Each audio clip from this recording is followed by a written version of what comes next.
Guys, nandito tayo ngayon sa Rodriguez, Rizal. Kalimutan ko ang pangalan nitong dinadaanan nating kalsada. Pero ito yung pinakasentro nila eh.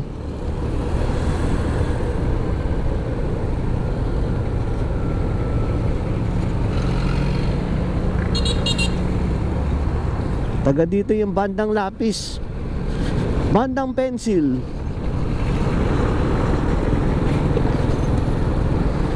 Mga batang magagaling tumugtog, mag-compose ng kanta. Sikat na rin yun, alam ko eh. Mga mahilig sa music.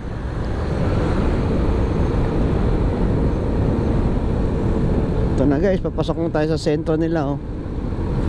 Wow, parang ang sarap magmami dun ah. Mami Pares. Mami Pares noodles. Uy, ang galing ni tatay. Bike, bike, bike.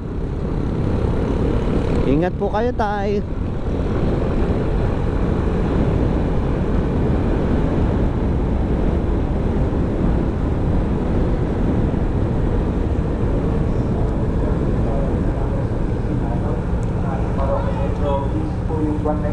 Lord, gabayan niyo po kami.